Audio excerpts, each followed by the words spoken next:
Rompiendo los paradigmas del maíz, ajustes en el manejo para maximizar la producción. Va a estar a cargo de Bob Nielsen, quien es profesor y extensionista de la Universidad de Purdue en Estados Unidos, y va a estar moderada esta charla por Daniel Canova, quien es ingeniero agrónomo, asesor y directivo de APRESID.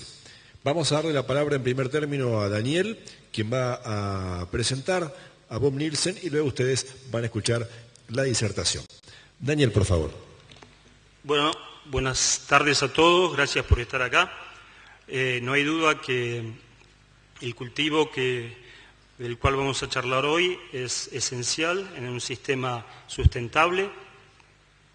Hoy el sistema de producción en Argentina, con 20 millones de hectáreas de soja y 4 o 5 millones de hectáreas de maíz más sorgo, está lejos de ser un sistema sustentable.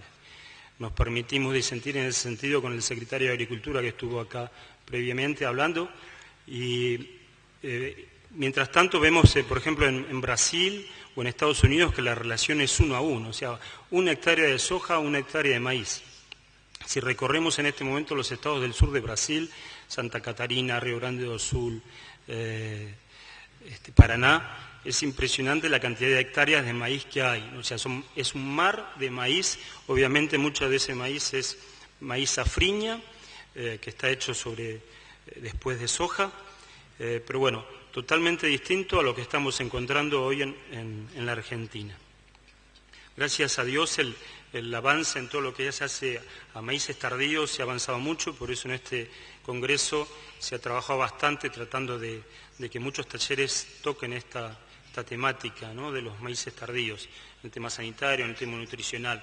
Eso ha permitido que mucha gente en regiones como el litoral, Entre Ríos, mismo también en países vecinos como en Uruguay o en la zona de suelos pesados del norte de Buenos Aires, el maíz pase a ser una alternativa rentable, ¿no?, el maíz tardío. O sea, en eso por suerte se ha avanzado mucho. Pero obviamente falta mucho, ¿no? O sea, el sistema nuestro argentino es un adolescente hoy, no podemos tolerar que esta relación de 5 a 1, hay regiones donde la relación de soja a maíz es de 8 a 1 y de 10 a 1, ¿no?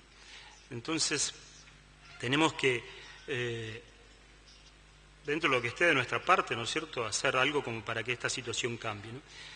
Bueno, por cierto que una de las tareas más importantes es procurar elevar los pisos de rendimiento y los techos de producción, cosa de que el cultivo asegure una mejor renta.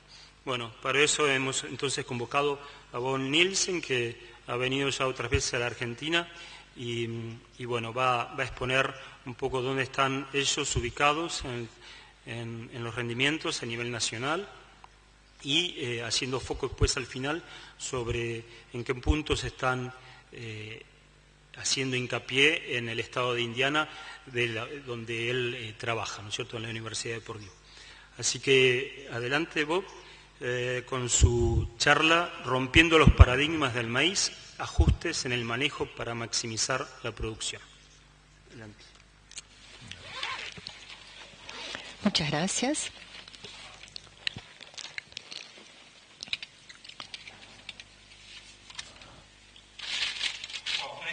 Muchas gracias por esta presentación. Y también quisiera agradecer a APRESID por haberme invitado a regresar a la Argentina.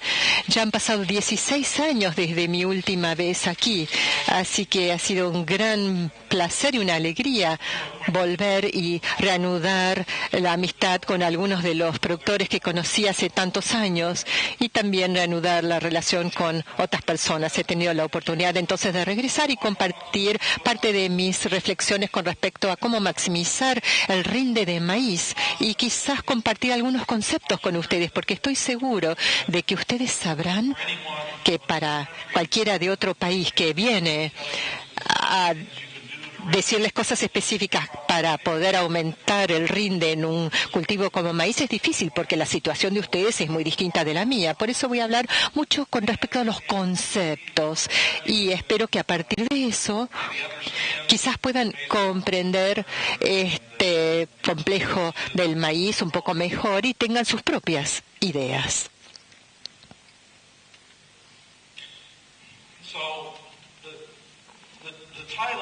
El título de la presentación se refiere a los avances del rinde del maíz y, por cierto, todos estamos intentando avanzar y aumentar estos rindes del maíz. Algunos de ustedes han visitado los Estados Unidos y visitar la feria anual que se hace en el estado de Iowa o de Illinois, y si han estado en esa feria de agosto de productores habrán visto muchas cosas similares, pero mucho más grande de lo que vemos aquí afuera, con todas las tecnologías, toda la genética, todas las maquinarias, todos los avances. Y cuando caminamos por los stands, vemos las maquinarias afuera.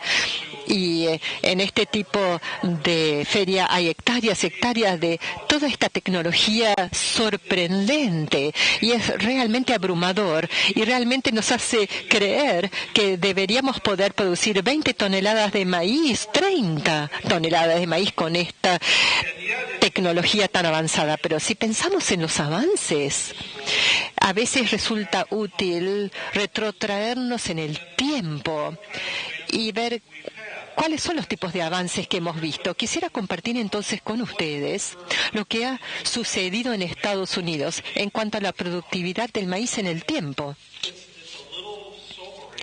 Es un poco deprimente lo que les voy a mostrar y, por cierto, nos presenta ciertos desafíos a considerar.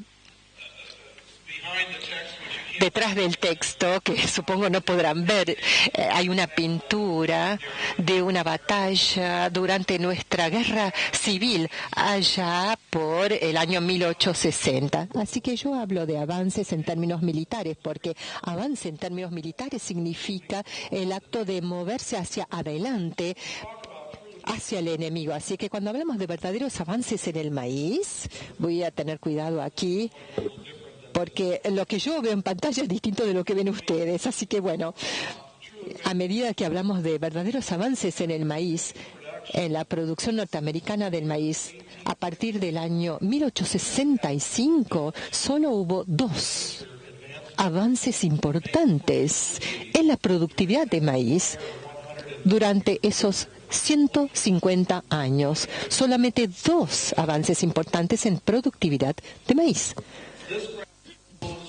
Este gráfico muestra el rinde promedio de Estados Unidos a partir del año 1866 y hasta fines de 1930, la década del 30. Esto está expresado en toneladas por hectárea. Y durante ese periodo de 75 años, el promedio de rinde de maíz en Estados Unidos apenas fue de 2 toneladas por hectárea. Y durante 75 años no hubo ningún cambio en ese nivel promedio de productividad de maíz en Estados Unidos, ningún tipo de avance en 75 años. Y esto llega hacia fines de la década del 30. Ahora, a principios de fines de la década del 30, cuando vemos los rindes, está claro. Bueno, puntero es muy difícil, pido disculpas, pero hacia principios de fines de la década del 30, el RIN demostró que hubo un cambio milagroso en la productividad del maíz en Estados Unidos. De modo que cambiamos de 75 años de ningún tipo de avance a un aumento anual en rinde de aproximadamente 50 kilos de maíz por año. Y un cambio sorprendente. 15 kilogramos por hectárea por año. Cuando pensamos en la razón para ese avance en el rinde, la respuesta es muy sencilla. En Estados Unidos fue cuando empezamos a adoptar el maíz híbrido. Y cuando vemos la ventaja de las mejoras del híbrido de maíz a diferencia de las variedades de polinización abierta. Y no solamente estos híbridos rindieron mejor que las antiguas variedades, pero eran más tolerantes al estrés. Y el hecho de la tolerancia al estrés fue importante en aquellos días, pero también sigue siendo importante hoy. Y voy a referirme a esto más adelante. Una vez más entonces, El primer avance del rinde en la productividad de maíz en Estados Unidos comenzó hacia fines de la década del 30 y hubo un cambio milagroso que nos mostró que había sucedido ese cambio. Después de la Segunda Guerra Mundial, los datos nos mostraron que hubo otro cambio milagroso en la mejoría de la productividad de maíz en Estados Unidos, porque más que duplicamos la tasa de productividad a principios del año 55-56. Pasamos de un aumento de 50 kilogramos por año a 113 kilogramos por hectárea por año. Otro cambio milagroso. Y los datos claramente nos mostraron que ese cambio se había producido cuando miramos las dos líneas de tendencia. Este cambio claramente sucedió. Así que nos podemos hacer la misma pregunta acerca de este cambio que comenzó allá por el año 1956. ¿Cuáles fueron las razones de este cambio? En ese caso, las razones fueron la adopción de híbridos simples, porque los primeros híbridos que utilizamos eran híbridos dobles.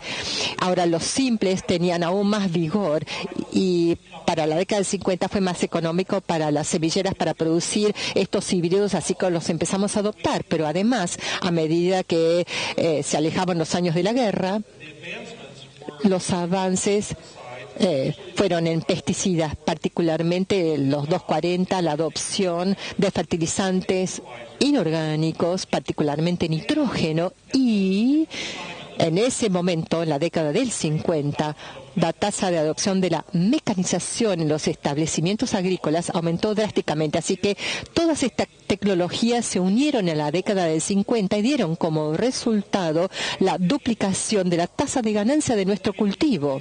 Y luego logramos continuar con estas mejoras de alrededor de 113 kilogramos por hectárea por año, y desde entonces continuamos con aún más mejoras de los híbridos y de las tecnologías de producción.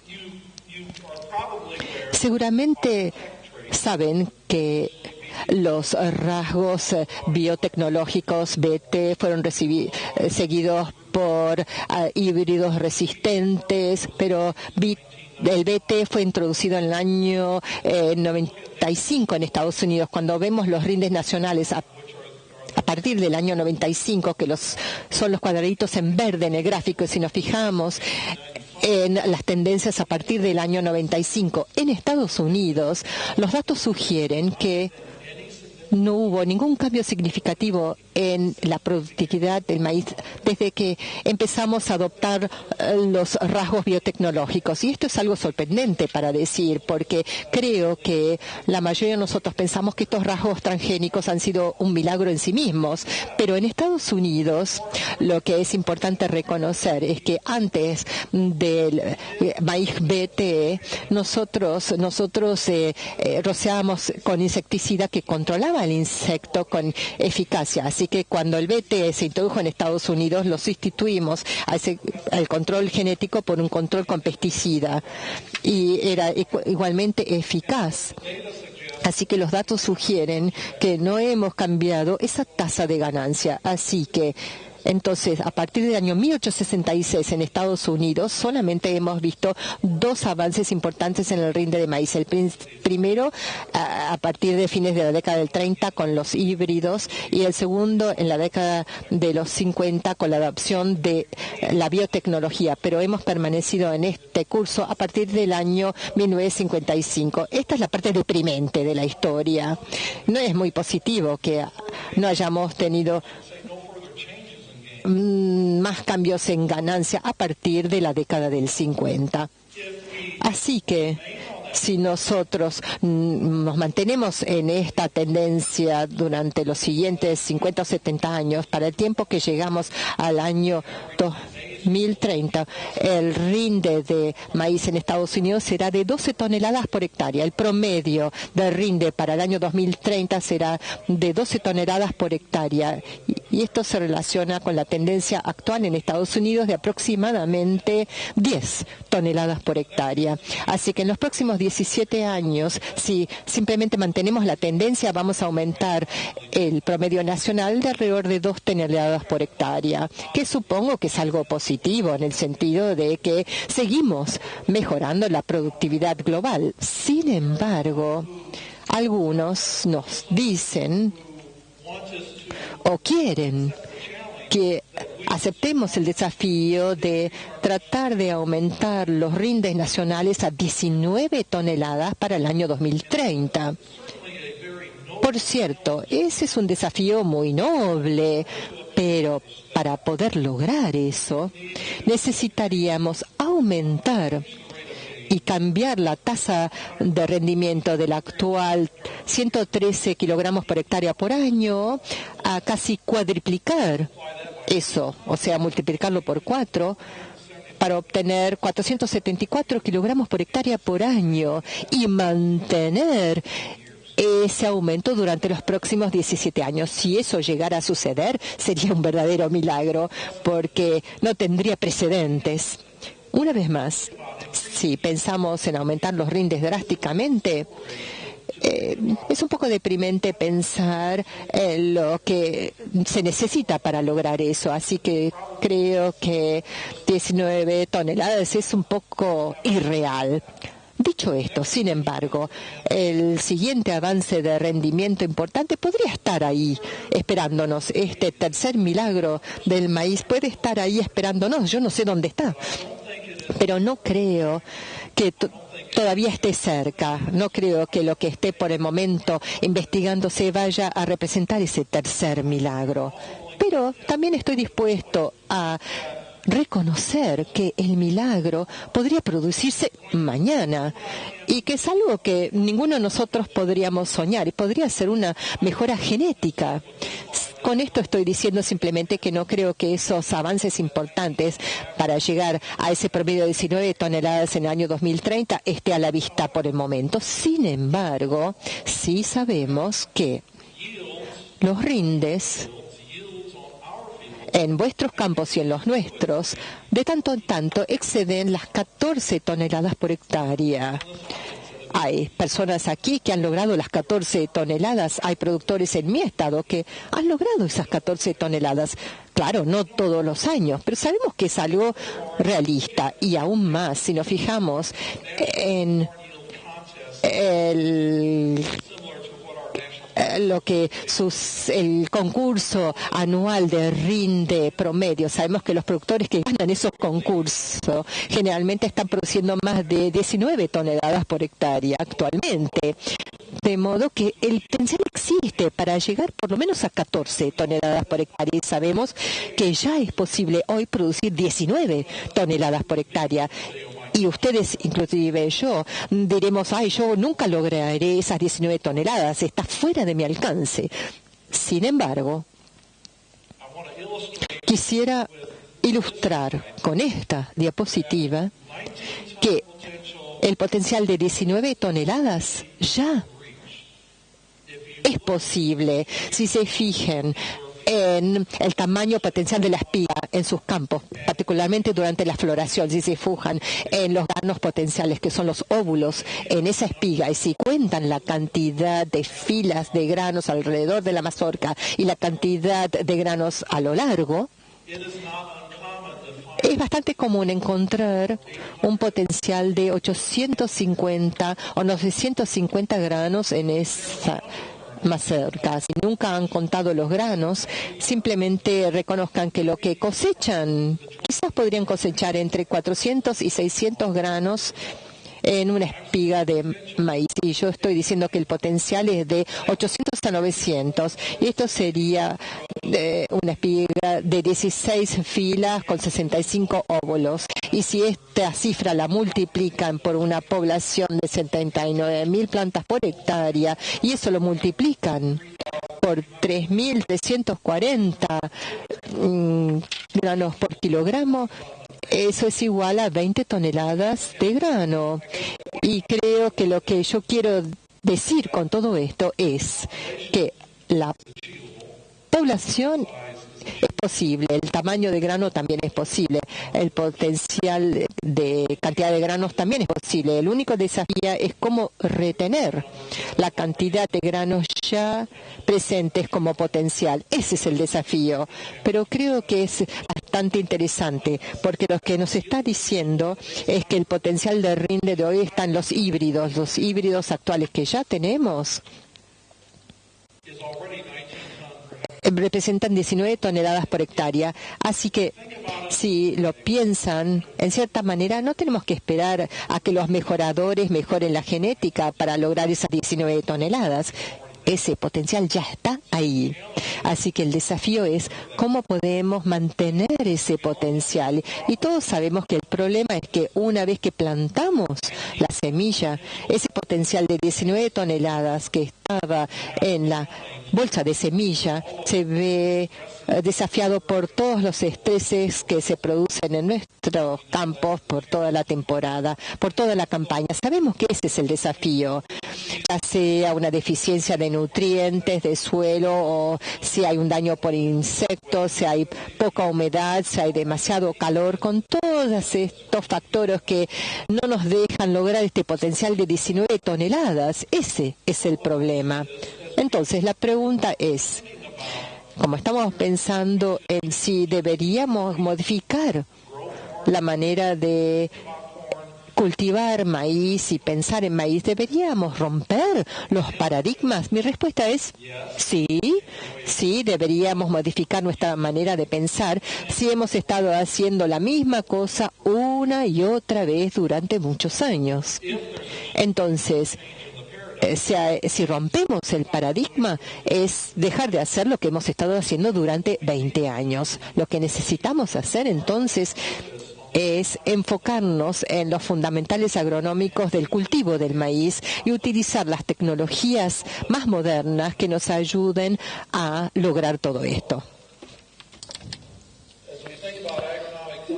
En términos de fundamentos básicos de la agronomía, estas son algunas de las cosas que tengo en mente. Identificar los factores que limitan el rendimiento específicos a cada uno de nuestros campos, porque no todos los factores son los mismos en todos los campos, ni las mismas regiones, no son iguales acá que en Estados Unidos. Por lo tanto, necesito que identificar estos factores limitantes de mi campo para desarrollar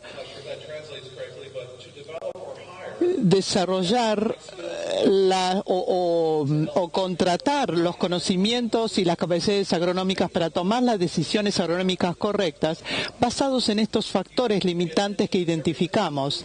Tenemos que prestar atención a todo lo que hacemos en el campo. Tenemos que dedicarnos a mejorar el rinde en ese maíz. No tenemos que dejar librado nada al azar, prestarle atención a todos los detalles, a todas las decisiones agronómicas. Tenemos que destinarle mucho tiempo a esto y tenemos que ser apasionados, buscando maneras de retener y preservar ese potencial de rinde. Y finalmente tenemos que invertir en nuevas tecnologías que nos resuelvan el problema que hemos identificado en nuestro campo. ¿De acuerdo?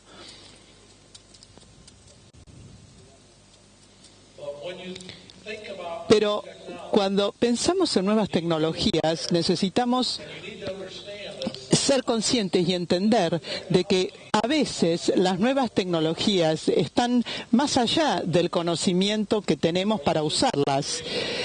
Utilizo esta ilustración de este carro adelante del caballo. Este es un término americano que utilizamos. El hecho de que a veces el conocimiento agronómico no existe para utilizar la nueva tecnología. Por eso tenemos que adoptarla de manera inteligente. Yo hago esta pregunta, se la hago a mis productores todo el tiempo. ¿Cuál es el obstáculo más grande para producir 19 toneladas de maíz? Y la respuesta a esto es una campaña normal. Y yo no sé si eso se traduce bien, pero nuestro desafío más importante para tener un rinde más grande del maíz es nuestro clima normal. Esto es lo que me defina un número impredecible, las cuestiones climáticas impredecibles. Y esto es un desafío muy importante para nosotros con el clima actual, con el tiempo climático actual. Y este tema de los eventos climáticos cada vez es más prevalente y esto es un desafío agronómico para producir de manera uniforme un maíz que tenga alto rinde. Y muchas veces esto se amplifica y se exagera porque hay otros factores limitantes de nuestro rinde. Si nosotros tenemos compactación de suelo por la labranza y luego viene una sequía, la compactación que hizo la labranza limitó el desarrollo de las raíces, justamente va a aumentar el efecto de la sequía. Entonces, estos factores limitantes interactúan en situaciones extremas de clima y le ponen más estrés al cultivo. La oportunidad de entender esto es que si nosotros podemos identificar y manejar estos factores limitantes que podemos controlar, nos va a ayudar justamente proteger a nuestro sistema de cultivo de estas incertidumbres del clima.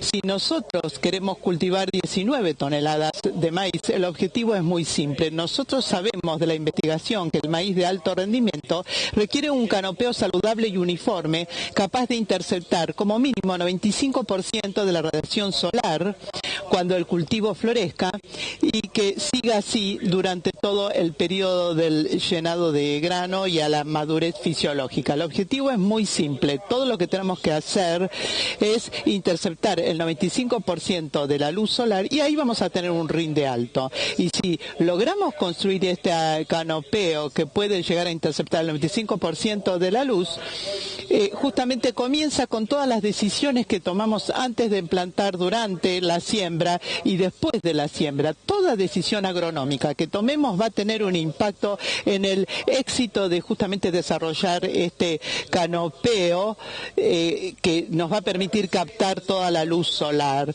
Cada etapa en este proceso de construcción es importante porque el potencial de rinde dura todo el año y empieza cuando sembramos, porque sembrar y los 45 días después a la siembra va a determinar la cantidad de plantas productivas que tenga en mi campo. Y después, durante la fase de crecimiento rápido,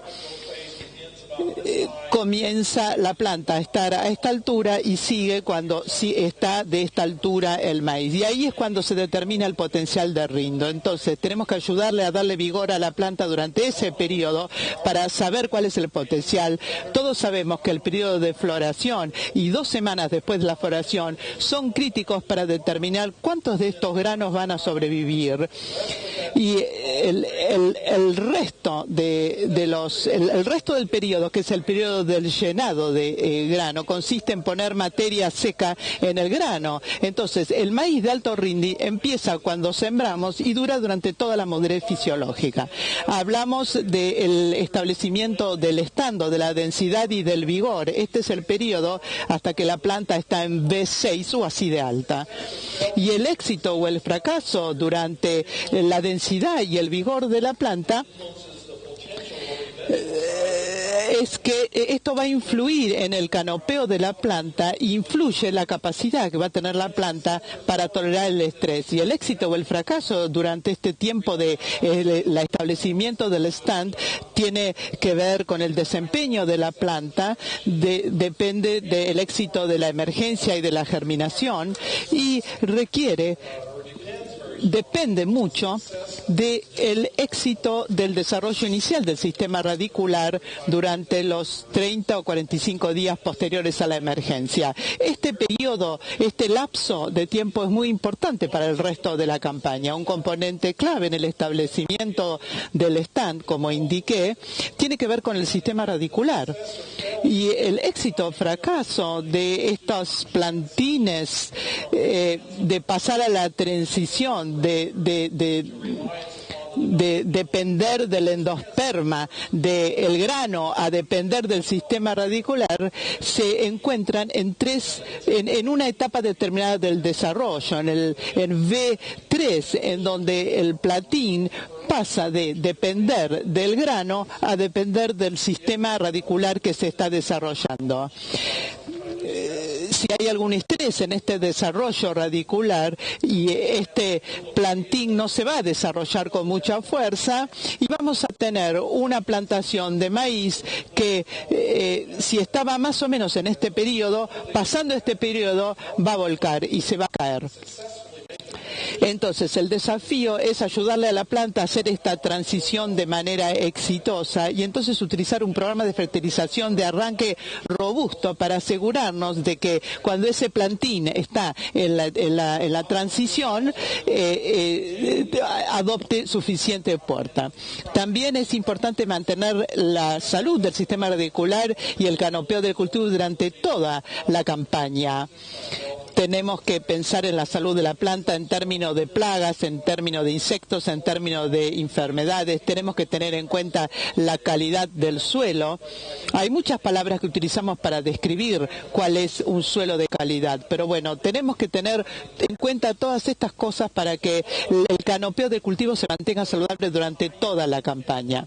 El cultivo de maíz de alto rendimiento requiere atención al detalle y no me canso de insistir esto, atención al detalle. Esto es de crítica importancia y esto también tiene que ver con la capacidad de su parte de identificar de manera correcta y de manera y administrar de manera eficaz o minimizar estos factores limitantes de la mejor manera posible. ¿Cómo identifican ustedes estos factores que limitan el rendimiento en su campo? Es muy sencillo. Esto significa que tienen que destinarle tiempo a su cultivo, tienen que destinarle tiempo durante toda la campaña a su campo, a su cultivo, prestarle atención, identificar los problemas a medida que surgen, diagnosticar las causas de los problemas a medida que surjan. Esto implica conocimiento de su parte y ayuda de otros técnicos en los que ustedes confían. Y también implica documentar cada cosita que hacemos. Y una manera de pensar en todo este proceso es, bueno, cuando nosotros cultivamos maíz, bueno, parece una cosa fácil cuando le digo a mi vecino, yo cultivo maíz, pero lo que ustedes están haciendo es administrar, gerenciar un factor biológico o de una fábrica biológica. Y entonces su trabajo es todos los años construir esta fábrica biológica y ustedes tienen que tener esa mentalidad. Ustedes son gerentes de una fábrica y su trabajo es construir una fábrica, no solamente grande, sino conservarla durante toda la campaña, todos los años. Y es un desafío, les aseguro. Tenemos muchísima tecnología disponible en estos días. Tenemos el GPS manual. Ustedes pueden configurar su iPod, su Android con un GPS. Y hay aplicaciones en estos telefonitos para hacer el monitoreo de nuestros cultivos, de identificar problemas en nuestros cultivos, de hacer el mapeo. Ustedes después lo pueden bajar a la computadora y hacer el seguimiento. Este es un ejemplo de mi iPhone, de un programa que se llama GIS Roam. Es uno de muchos programas disponibles. Este no es perfecto, pero es un programa que yo uso para hacer el monitoreo en épocas de sequías. En estas zonas verdes del mapa representan áreas que tienen humedad de suelo excesivo. Entonces yo camino por el perímetro de estas áreas para documentar dónde está el problema, de manera que al final de la campaña, cuando analizo los datos de rinde, tengo más información, más evidencias que me ayudan a entender por qué la variabilidad del rinde. El muestreo de suelo georreferente no es nada nuevo, es muy popular en Estados Unidos y yo sé que se hace en Argentina, pero bueno, es una tecnología documentada que sabemos que funciona, pero la podemos utilizar de manera más eficaz todavía, más eficiente. Ustedes han visto los mapas de rinde, ¿verdad? Mis productores en general se quejan de que tienen todos estos datos sobre rendimiento y no saben qué hacer y se sienten como intimidados con tantos datos. Estos datos nos ayudan a visualizar las áreas problemáticas de nuestro campo y además nos ayudan a navegar por esas áreas para comenzar con el proceso de diagnosticar las causas del problema. Y si ustedes tienen datos de RINDE de años múltiples, pueden hacer un análisis bien cuidadoso y detallado para poder seguir identificar los patrones espaciales que se mantienen estables de un año a otro. Entonces ahí ustedes pueden empezar a administrar y manejar estos patrones de espacio para aumentar el RINDE. También hay imágenes de exploración remota. Afuera hay un weed seeker, un buscador de malezas, son imágenes aéreas, imágenes satelitales, todos son imágenes de percepción remota que se parecen a los mapas de RINDE porque nos dan mucha información y datos sobre nuestros campos y nos ayudan a identificar visualmente los problemas y nos ayudan a navegar por esas zonas problemáticas. Pero cuando miramos un mapa de RINDE o una imagen satelital o aérea, reconocemos la imagen en sí o los datos percibidos remotamente y esto no nos explica por qué hay un problema, simplemente es una señal que nos dice, bueno, tenemos que seguir trabajando, tenemos que seguir haciendo deberes y seguir investigando. Aquí a la izquierda tenemos una imagen aérea de verano. Esto es una imagen de infrarrojo, el de la izquierda. El de la derecha son los datos de RINDE, propiamente dichos. Y ustedes pueden ver la similitud entre la imagen aérea de la salud de la vegetación y la variabilidad de RINDE a la derecha. La imagen aérea no me explica por qué ocurre este problema del RINDE. Simplemente me dice de que algo ya había a fines del verano ahí. Entonces me da una punta, algún recordatorio de que, bueno, tengo que prestar atención a algo. Si tenemos acceso a un avión con una cámara visual, ustedes pueden tomar sus propias fotografías. Me parece que eso no salió muy bien. Si ustedes quieren, si ustedes se animan a volar así sobre las alas del avión, pueden sacar sus propias fotografías. Entonces, ¿cuáles son los factores de rendimiento más importantes? Yo no se los puedo decir porque yo no conozco sus campos, ni sus suelos, ni sus climas. Entonces yo no les puedo dar una lista precisa y exacta porque estos factores de rendimiento que limitan el rendimiento varían por cada lugar. O sea, ustedes tienen que hacer su propio trabajo en su campo, en sus establecimientos agrícolas para identificar cuáles son los factores de rendimiento que ustedes tienen. Y una vez que lo hayan identificado, entonces recién ahí pueden ir a los técnicos y pedirles ayuda de cómo resolver sus problemas. Pero ustedes tienen que hacer sus deberes antes. Yo sé algunas cosas sobre Indiana y les puedo decir, bueno, esto es un ejemplo de lo que ocurre en el cinturón de maíz, en nuestra zona, que el problema es el agua, pero no por escasez de agua, sino exceso de agua. Tenemos suelos con muy mal drenaje, tenemos suelos saturados a principios de la primavera, luchamos con la compactación del suelo porque son muy húmedos, perdimos nitrógeno por lixiviación o desnitrificación, tenemos un establecimiento radicular deficiente y todo esto lleva a una densidad despareja del cultivo. Y esto es un desafío muy importante en Indiana. Justamente el desafío es que tenemos demasiada agua. Yo sé que no es un problema en la producción de maíz en Argentina. Ustedes tienen un problema con el agua, pero es la escasez de agua. Tenemos que reconocer que cuando desarrollamos estos factores limitantes de rendimiento, sabemos que no van a ser los mismos de ustedes que los míos, pero yo los desafío a dedicarle el tiempo necesario en su campo, a hacer el diagnóstico, a hacer la investigación necesaria, hacer el trabajo de detectives e identificar cuáles son los factores que limitan el rendimiento y entonces después priorizarlos en los esenciales, muy esenciales, imprescindibles o menos importantes. En el caso de Indiana, nuevamente, esta es mi lista de lo que es importante para mí. en la mayor parte de Indiana, y es tener demasiada agua.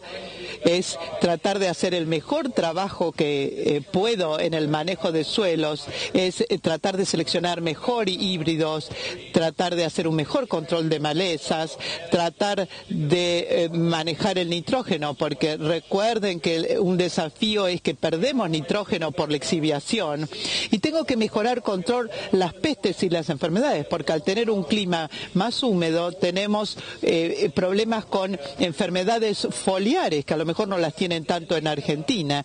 En Indiana el tema de los insectos no es muy problemático, no tenemos muchos problemas por insectos, probablemente por BT. Otros nutrientes del suelo, los macronutrientes no son tan importantes para nosotros, es decir, que son suficientes adecuados en Indiana. Con los nematodos, tenemos algunos nematodos en maíz, pero no nos preocupamos tanto. Les quiero decir algo con respecto a la disponibilidad de agua en el suelo.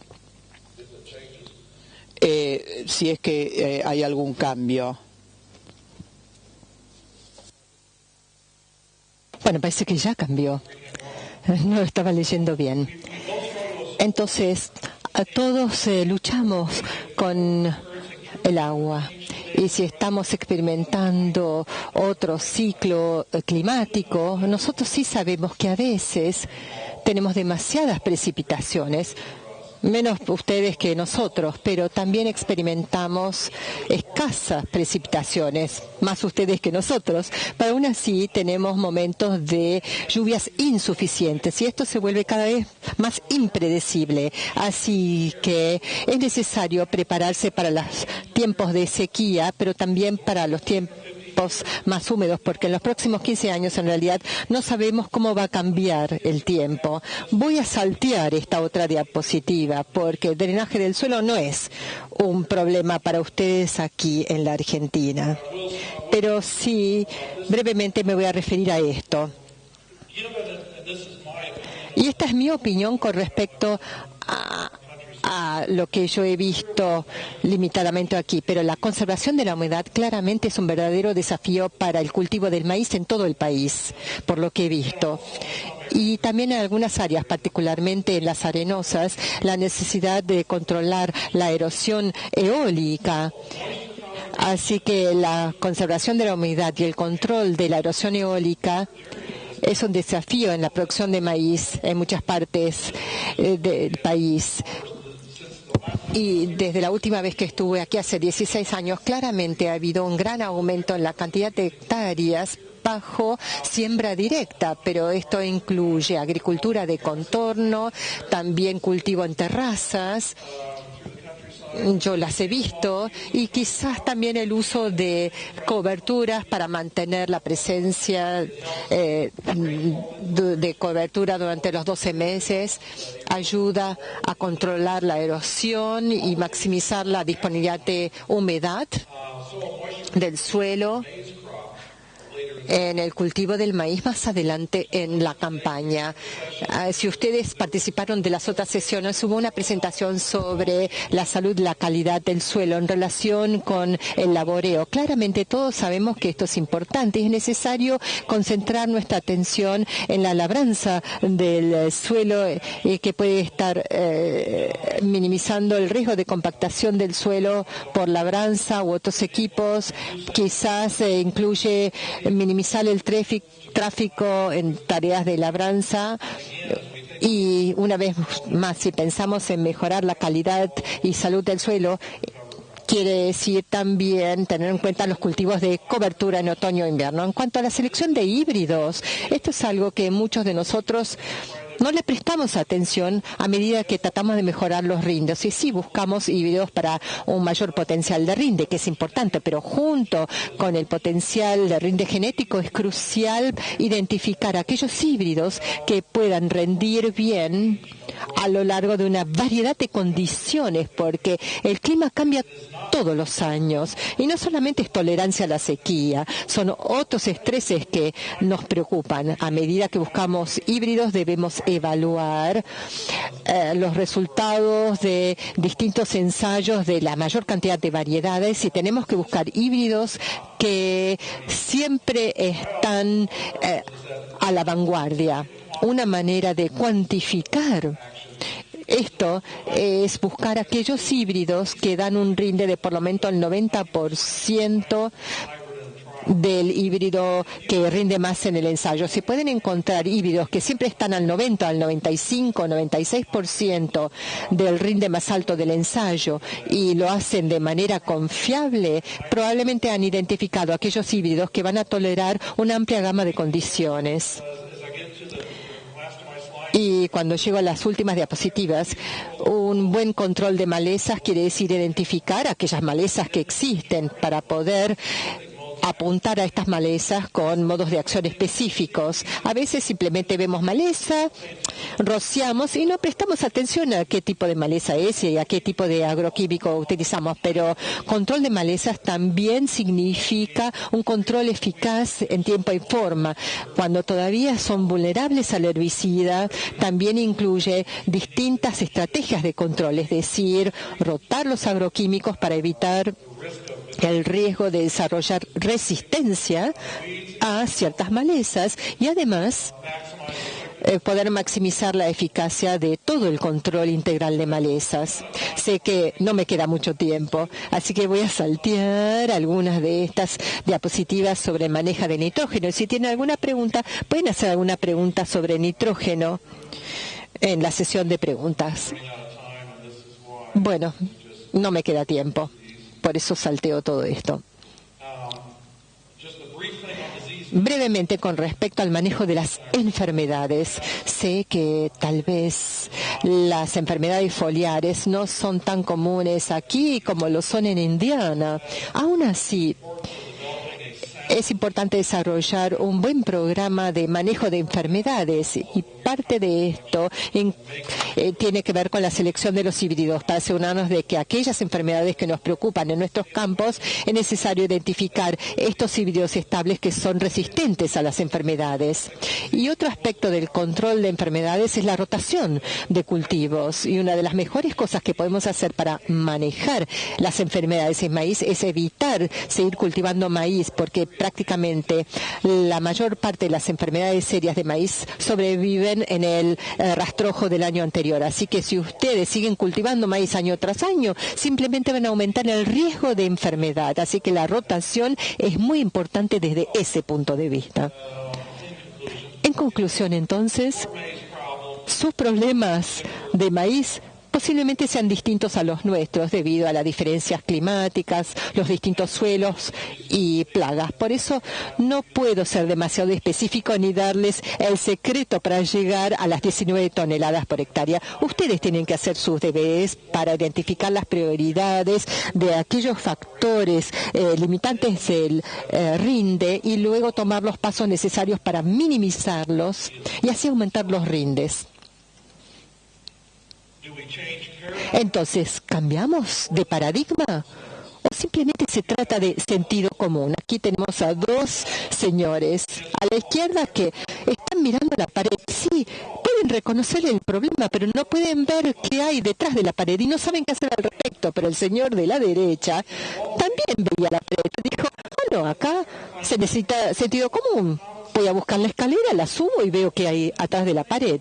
Una vez más, creo que lo que necesitamos hacer tiene que ver con el sentido común y con información confiable agronómica y poder identificar sus problemas y luego tomar los pasos con sentido común para intentar resolverlos.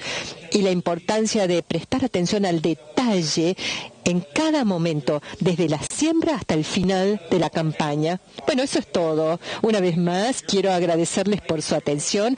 Muchas gracias por haber venido a escucharme. Y con esto terminé.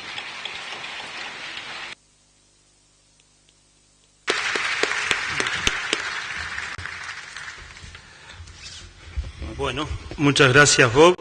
Si quisieran ir enviando las preguntas para que las vayamos leyendo acá por mensaje de texto. No sé si van a mostrar el teléfono al cual hay que enviar. Y bueno, tenemos 10 minutos para preguntas. Voy a empezar entonces consultándole al doctor Nielsen si una primera pregunta que tengo que es si los nuevos eventos biotecnológicos de resistencia a la sequía y a la salinidad, ¿qué resultados han tenido en Estados Unidos y si espera que contribuirá a mejorar los rendimientos?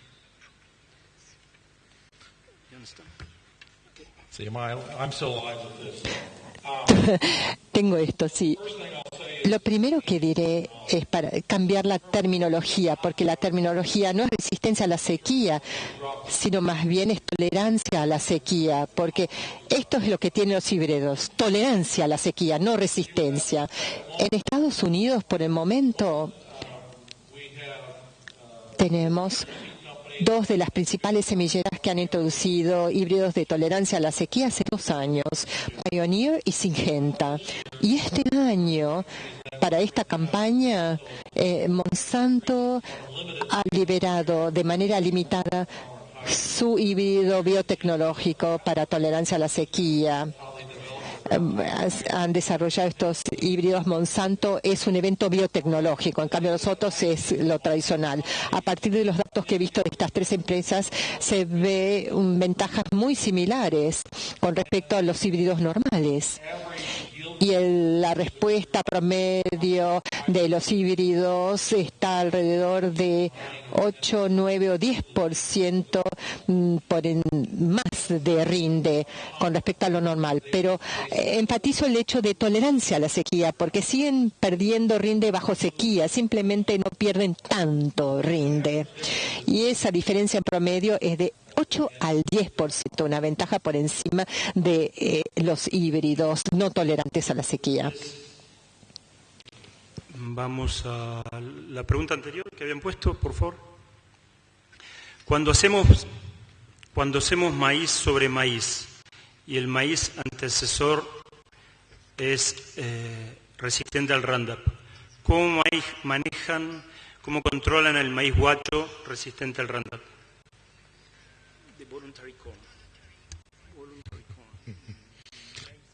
Yeah, if it's glyphosate resistant. Si es resistente al glifosato, es un verdadero reto controlar el maíz guacho resistente al glifosato o tolerante al glifosato. De hecho, no hay mucho que podemos hacer al respecto. Nosotros controlamos el maíz guacho de la mejor manera con la rotación con soja, porque entonces tenemos muchos más agroquímicos que podemos utilizar. Hay algunos productos disponibles para el maíz guacho, pero por cierto, ahora estoy en blanco acerca de cuáles son, pero el factor importante es que hay muy pocos. Y supongo que una manera de abordar el problema es volver a la cosecha y asegurarnos de que a medida que cosechamos, la cosechadora se ajusta de la mejor manera para evitar que se pierdan las cabezas o que se soplen los granos y tratar de minimizar la cantidad de granos que dejamos atrás a medida que cosechamos. En nuestra situación puede ser un verdadero reto y quizás también un desafío aquí, y quizás ustedes me pueden contar más que yo, porque a medida que dejan que el grano se seque al 15% de humedad o al 60% de la cosecha, algunos de los híbridos, el grano se rompe o se quiebra fácilmente, dejando mucho grano atrás. Una vez más, hay que prestar atención al detalle durante la cosecha, tratando de minimizar ese tipo de pérdida durante la cosecha. Muchas gracias. Bueno, la siguiente, ¿cómo hacemos para que el potencial de rendimiento de 19 toneladas por hectárea de maíz se exprese? Bueno, understand?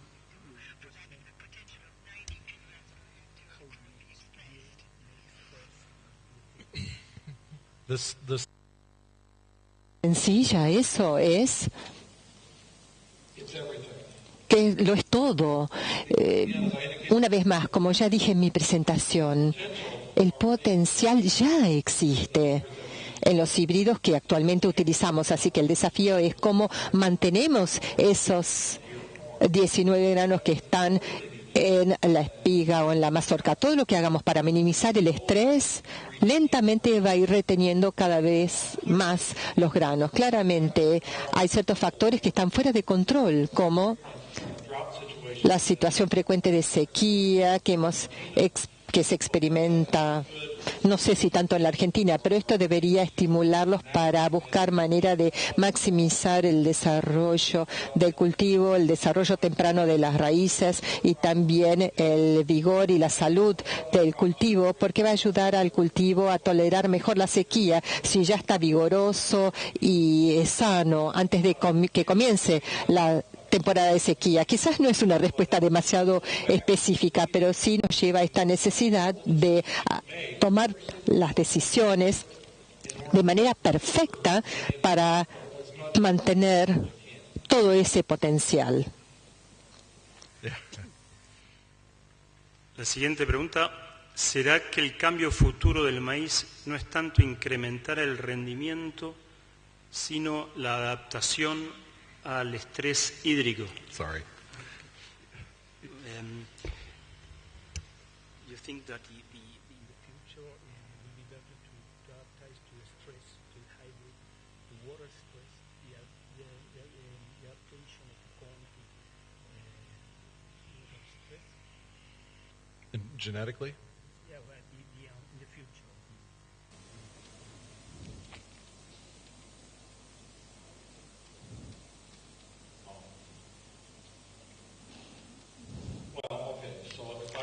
A ver si entendí bien la pregunta.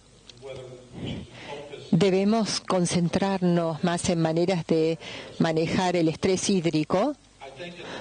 Bueno, creo que actualmente con el clima actual, aquí claramente deberíamos concentrarnos en minimizar.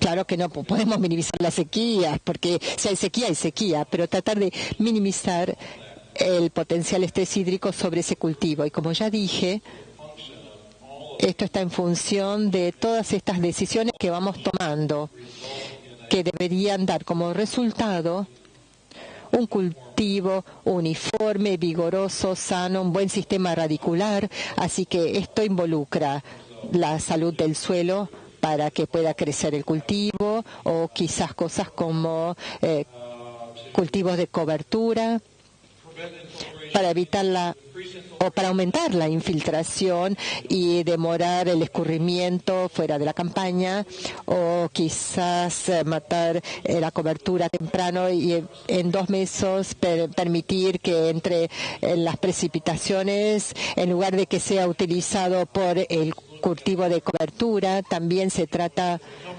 de, a medida que las empresas introducen más de estos híbridos tolerantes a la sequía, esta es una herramienta disponible y fácil de adoptar para poder elegir un buen híbrido. También tiene que ver con programas de fertilización e identificación de los problemas para poder tomar los pasos necesarios. Si hay problemas de enfermedades, tiene que ver con tomar la acción necesaria. Así que no es nada muy específico, sino más bien es una manera de ver las cosas de manera integral. En primer lugar, hay que identificar el problema, además del estrés hídrico que podamos llegar a tener, y luego tratar de minimizar eso, que nos va a ayudar a actuar contra ese estrés.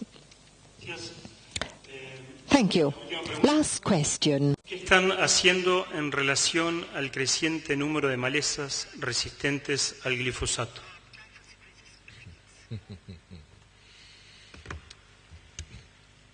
We're going to church more often. Vamos cada vez más a la iglesia, eso sí, a misa. Es una situación un tanto desafortunada y sé que ustedes están pasando por lo mismo aquí en la Argentina. Y digo que es desafortunado porque colectivamente